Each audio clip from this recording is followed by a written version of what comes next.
Bismillahirrahmanirrahim. Assalamualaikum warahmatullahi wabarakatuh. Hari ini cikgu nak kongsi bagaimana kita nak jawab soalan graf fungsi matematik SPM tingkatan 5 bagi kertas 2 bahagian B.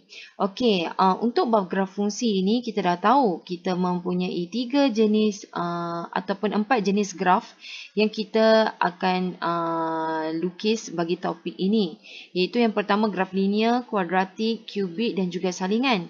Okey, untuk hari ini cikgu nak tunjuk bagaimana kita nak jawab soalan graf fungsi untuk melibatkan soalan kuadratik. Okey, soalan A adalah dia minta kita lengkapkan jadual di bawah ini yang mana dia bagi persamaan itu adalah melibatkan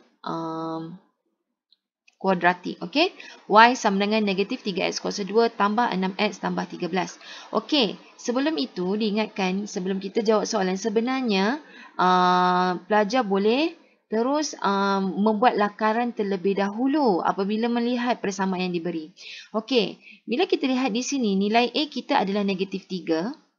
Okey, B kita adalah positif 6 dan C kita adalah 13. Sebenarnya di sini pelajar-pelajar terlebih dahulu boleh melakar. Kita dah tahu dah graf kuadratik yang diberi merupakan nilai A dia adalah negatif. So lakaran graf kita mesti adalah berbentuk masam. Okey, yang mana C ini adalah pintasan Y. Jadi kita dah boleh agak graf masam kita ini akan memotong pada paksi Y pada 13. Okey, so dia akan intersect dekat sini pada 13 pada paksi Y. So inilah graf kuadratik yang berbentuk masam yang bakal kita akan lukis pada hari ini. Okey, saya teruskan lagi untuk jawab soalan A. Diberi jadual yang diberi ini ada dua nilai Y yang tidak lengkap. Okey, so nilai Y yang pertama adalah apabila X negatif 2 dan apabila X adalah 2. Okey, salah satu cara yang pertama adalah kita menggunakan kaedah kalkulator. Okey, kita tekan alfa Y, alfa sama dengan negatif 3 alfa X kuasa 2 tambah 6 alfa X tambah 13. Kemudian kita akan tekan CLC. Bila kita dapat nilai begini, dia akan jadi beginilah. Okey, saya tunjuk di sini. Okey, alfa Y. Okey, alfa sama dengan negatif 3x, negatif 3x, alfa x.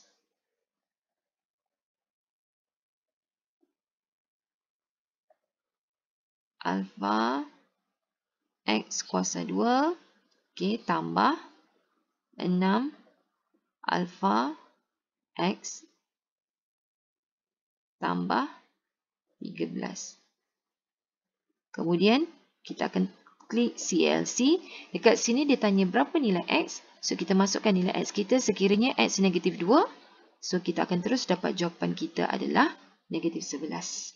Okey, so di sini dapat satu markah.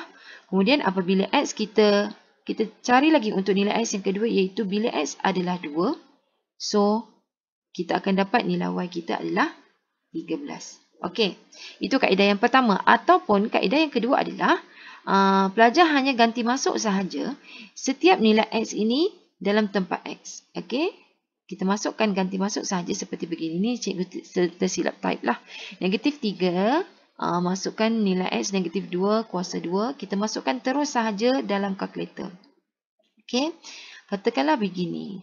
Okey, so kita akan terus masuk negatif 3. Terus masukkan dalam kurungan nilai X kita negatif 2. Okey, begini.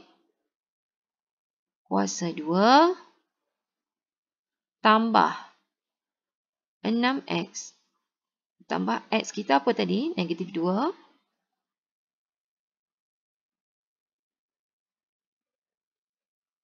Tambah 13. So, kita akan terus dapat jawapan dia sama sahaja iaitu negatif 11. So, sekiranya pelajar berjaya mengisi kekosongan dalam jadual ini, so, 2 markah telah diperolehi. Okey. Seterusnya. Bagi soalan B. Okey, untuk menjawab soalan B, Soalan B berbentuk begini ya. Untuk ceraian soalan ini dia suruh gunakan kertas graf yang disediakan dan boleh menggunakan pembaris fleksibel. Okey, menggunakan skala 2 cm kepada 1 unit pada paksi S. Okey, di sini cikgu tekankan bahawa apabila dia sebut skala 2 cm bermaksud kalau kita tengok pada kertas graf kita melibatkan 10 kotak. Ni 10 kotak. Itu melibatkan 2 cm. Okey, boleh pelajar boleh ukurlah sendiri. Satu kotak besar ini yang ada 10 kotak kecil, panjang dia adalah 2 cm. Dan sekiranya soalan tu diberi dengan menggunakan skala 1 cm. So kalau 1 cm ini 1 cm, 1 cm dia ada 5 kotak kecil. Ada 5 kotak kecil. Kalau 2 cm kita ada 10 kotak kecil. Okey. So, pada paksi X dia skala yang diberi adalah 2 cm kepada 1 unit. So kita boleh tengok kat sini cikgu dah buat paksi X kita adalah skala 1 unit iaitu 1, 2, 3, 4, 5, -1, -2, -3 pada paksi X dan 2 cm kepada 5 unit pada paksi Y. So 5, 10, 15, -5, -10 dan juga -15. Okey, pada bila di sini macam mana kita nak baca satu kotak kecil itu nilai dia berapa? So di paksi contohnya pada paksi X ini kita menggunakan skala 1. Okey.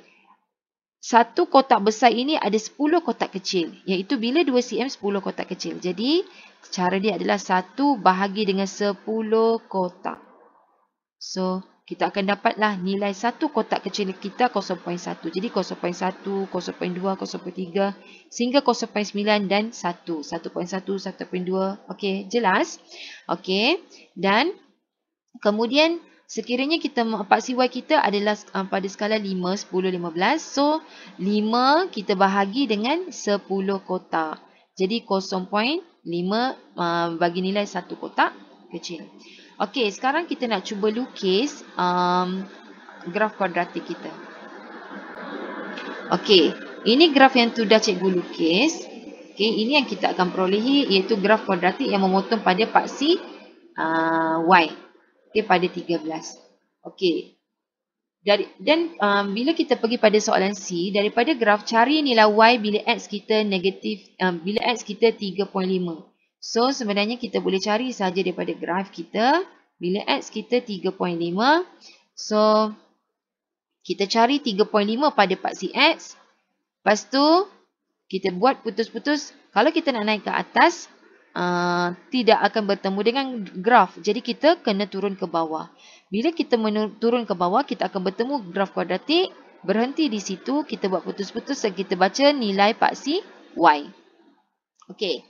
So, ataupun salah satu cara lain adalah kita boleh saja ganti masuk nilai X 3.5 ini dalam persamaan kuadratik kita. So, kita masukkan kalkulator seperti cara soalan A tadi. So, kamu akan dapat nilai lah Y sama dengan negatif 2.75. Namun, nilai yang kamu perolehi daripada graf mungkin sedikit berbeza dengan cara kamu mengira secara kalkulator ini. So, dia bergantung kepada, kenapa dia berbeza? Kerana ia bergantung kepada lukisan graf yang kamu lukis. Okey?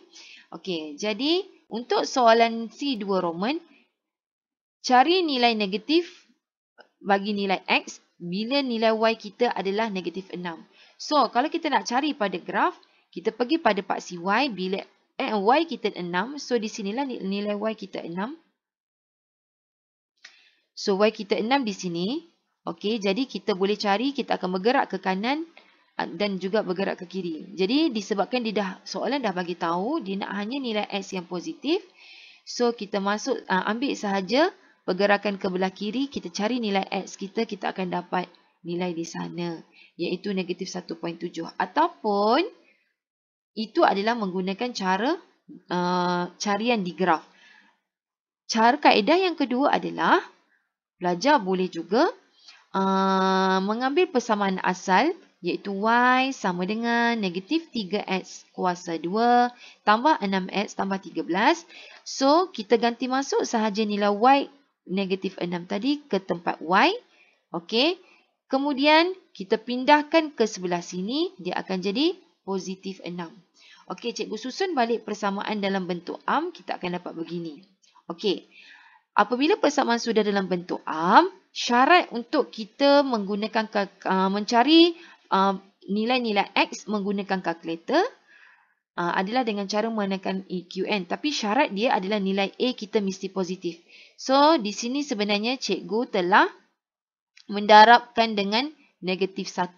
Cikgu darabkan persamaan ini dengan negatif 1. So, kita akan dapat 3X kuasa 2 tolak 6X tolak 19 sama dengan 0. Okey. Kemudian, di sini cikgu salah step ni. Ni cikgu type 2 kali.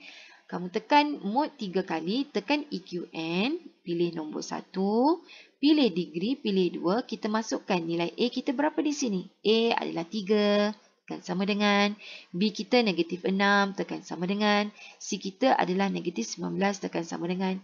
So, kita akan dapat nilai X kita negatif 1.7. Okey, jadi nilai yang kita kira melalui kalkulator ini bolehlah kita bandingkan jawapan pada graf yang kamu lukis. Okey, seterusnya, cikgu pergi kepada soalan D. Okey, untuk menjawab soalan D, okey, pada soalan D, kita dah sedia maklum bahawa soalan akan minta lukis satu garis lurus yang sesuai bagi mencari nilai-nilai X yang memuaskan persamaan ini. Okey, cara yang pertama adalah pelajar boleh mengambil persamaan daripada soalan A. Ini adalah daripada soalan A. Okey, ini adalah daripada soalan A.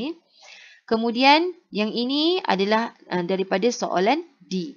So, persoalan D, 3X kuasa 2 sama dengan 2X tambah 7. Ini kita boleh susun dahulu persamaan. Yang mana 3X kuasa 2 ini kita pindahkan dahulu ke sebelah kanan.